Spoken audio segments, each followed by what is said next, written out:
So my father's father was in the lumber business. That when you might not know this, people don't even use paper today probably, but when you make paper, you make it from wood. It's actually wood, and it's called the pulpwood business. And he was in the business of cutting down trees and that type of thing, taking them to the paper mill, and then making wood with it. Well, my father and his brothers would go out and work with his dad, and they would cut trees all day long, in the lumber business.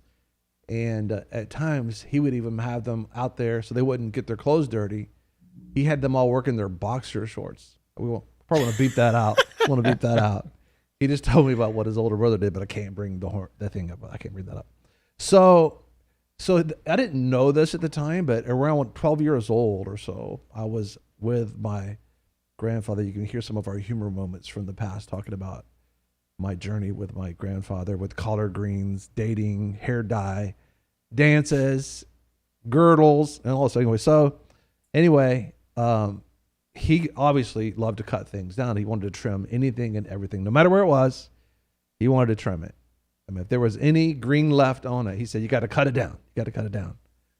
And so he came out there to Pensacola Care, which was a elderly home that my father owned at the time. And I'm sure he told Dad, "I'll teach the young man to work." I'm sure he told him that. And he gave me a chainsaw. They wouldn't let me drive the car. They wouldn't let me, do important things. It was like, "Here's a chainsaw. Here's a chainsaw," right? He said, gives me a chainsaw, and he just kind of grunts, go, like Pat. And so he would just point at things to trim, right? And so you can't hear him. You're like, there was no ear protection, And he just point, and I just cut, and so I'm cutting this one, whatever it was, down to nothing. And I found out there's something very hot on chainsaws. So I was trying to avoid the blade, the chain, Yeah, they have mufflers, don't they? Yes, they have mufflers, right? And so it's so loud, I could not hear the sizzling Not good for of what it was cooking. So I was like, focusing, 12 years old, and cutting this thing like this. And all of a sudden, I just began to smell something like, burning, and I looked down. The muffler was laying on my thigh. It was laying on my thigh. You didn't feel anything before you smelled it? Oh, well, I was so focused on not getting cut up by the chainsaw, and my grandfather was so he didn't care. And so what? So who put a chainsaw on a 12-year-old's hand again? My dad's dad.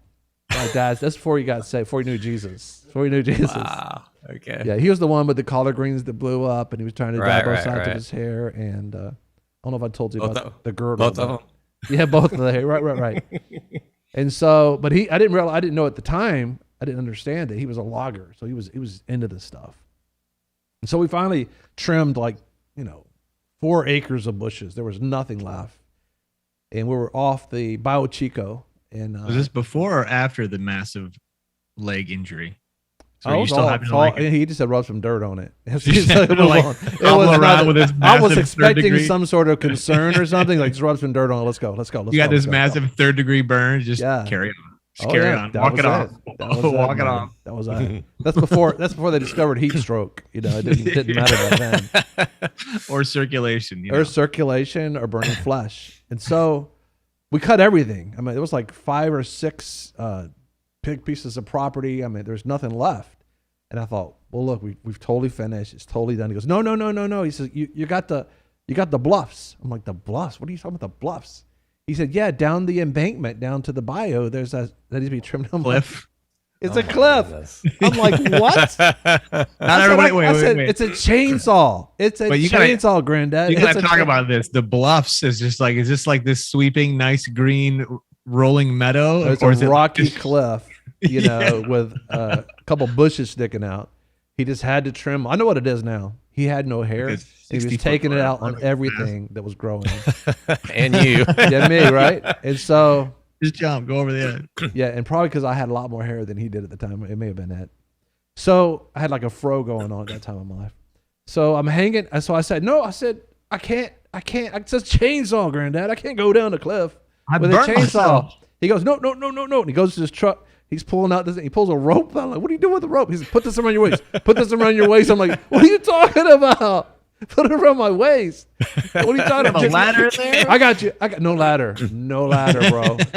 And so he ties it around my 18-inch waist. I mean, it had to be like this, And the chainsaw's like this. And he goes, yeah, I got you. He couldn't understand what he was saying. I got you. So I'm thinking. He tied to you the chainsaw. I don't got me. No, he didn't tie it. He tied it around my little 18-inch waist. Believe it or not. Okay. Believe it or not, there was an 18-inch waist there.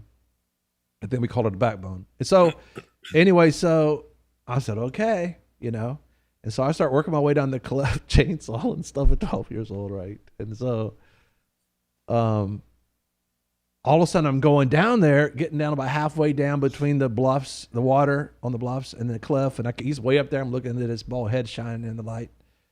And he's like, a little bit more, that one over there. And all of a sudden I was coming and I swept the saw like this. And all of a sudden I hit a hornet's nest. Oh my goodness. My gosh. Hornets just started just going after me. And so I'm like, I take the saw, of course, and I just throw the saw down. I'm like, pull me up, right? And so my grandfather, the compassionate man that he is, starts giving me slack, going like, no, go get the saw. And the hornets are everywhere. The man wanted this 12-year-old to go down to the bottom of the bayou, dig his lousy saw, while yellow jackets are all over me. My goodness. Oh, wow. So don't tell me you had a difficult time with your grandfather. But, once I found out my dad had to cut wood in his boxer shorts, all day long, and my uncle, his brother, was doing that, and he hit a hornet's nest. Oh, so anyway, Wow. it was a very difficult moment, hanging off. I was hanging from a rope with a chainsaw at 12 years old. A hornet's nest was hit, and instead of pulling me up, he said, I got you. He pushed me back down and said, no, go to the bottom and get the saw. You can't leave the saw down there. So I realized at that point that my grandfather doesn't love me. He just doesn't love me. I was just totally convinced that he cared about me. But at that point, I knew he did not care about me. A lot of people want to abide with the Lord, but they just don't have a plan to do it. You can request that plan today at iabide.org. Thank you for watching the Greg Lancaster Show. Don't forget to follow us, like us, and subscribe. Go to our YouTube channels, Facebook, Instagram, Rumble, Parler, Spotify, iTunes. Download our app, even on Getter. Go to the Apple Store and rate us. When you rate us, more people will get the broadcast. That's how this whole logarithm thing works. And thank you for watching the Greg Lancaster Show.